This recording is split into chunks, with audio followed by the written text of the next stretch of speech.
Hi, I'm Laura Desidue, and I am going to be reviewing Francois Gagne's differentiated model of giftedness and talent with this flowchart. Gagne's model makes a clear difference between giftedness or natural ability and talent, what that giftedness can be developed into with systematic development and support. When he is talking about gifted or talented individuals, he is talking about the top 10% of individuals. Giftedness, which one acquires by chance, falls into several different domains, including sensory motor, which is your visual or auditory, or your strength or athleticism, things like that. Socio-effectiveness, which is your perceptiveness, your communication ability, your tact, empathy, your ability to be a leader, the influence you have socially and with others. Creative, which is problem solving, inventiveness, imagination, originality, those sorts of things. And intellectual, which is your fluid reasoning, your observation, your memory retention, your metacognition, visual, spatial, auditory kind of learning, in intellectual. Again, all of these abilities, these natural abilities, happen because of chance. To progress from gifted over to talented, there are catalysts that need to be implied. All three catalysts need to be employed: interpersonal, environmental, and developmental. Both interpersonal and environmental catalysts will feed into the developmental catalyst as well as the gift. We'll start with intrapersonal catalysts, which are also chance-based catalysts and include things like your physical attributes, so your health, your natural physical ability, that sort of thing.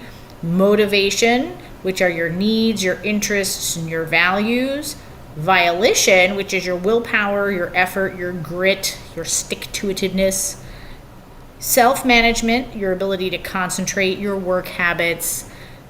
Personality, which is your traits, your self-esteem, your temperament. Those are all chance-based, and that is the first catalyst. The second catalyst, the environmental catalyst, is also chance-based. And these catalysts include sections like your milieu, which is physical or cultural or social interactions and influences. Persons who are involved, like your parents, teachers, peers, mentors. Provisions that you have, programs, activities, services, things that you have been able to take advantage of, and events like encounters, awards, even things like accidents. And these catalysts can be influenced either in a positive or a negative way. But we're going to focus on positive ways to get to somebody who has their gift developed into a talent. So again, chance-based catalyst goes into developmental catalyst, interpersonal goes into developmental, and the gift goes into developmental catalyst. And the developmental catalyst is the formal and informal learning and practicing that occurs to build the talent. It is the practice. It is the introduction to information. It is the support and all of those things that help to build that talent. An individual's innate gift plus the interpersonal and environmental catalysts all factor into the developmental catalyst, and then all of that, when it is used in conjunction, can develop the talent.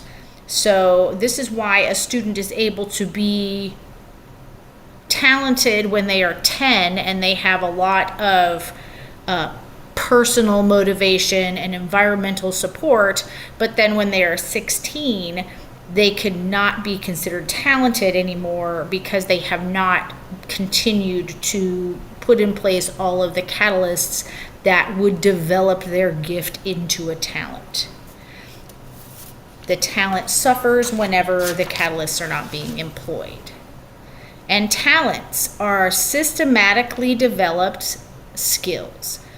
They are in fields. So gifts are in domains, the talent are in fields. And you have academics, which is fairly self-explanatory.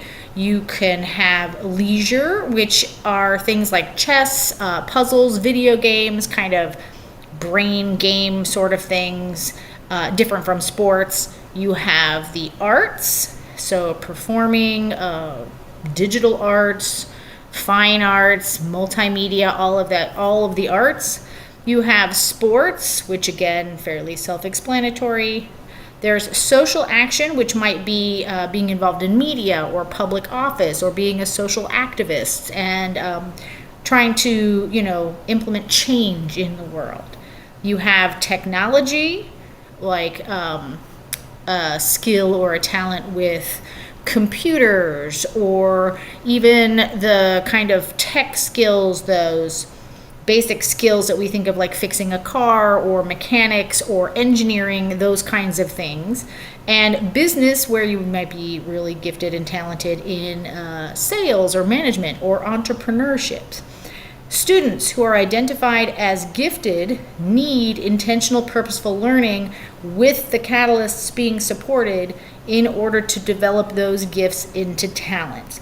That is the key difference between Francois Gagne's model and most of the other models that I have seen, is that the gift is separate from the talent, and all of those things need to be, all of the catalysts need to be fostered in order for those talents to develop.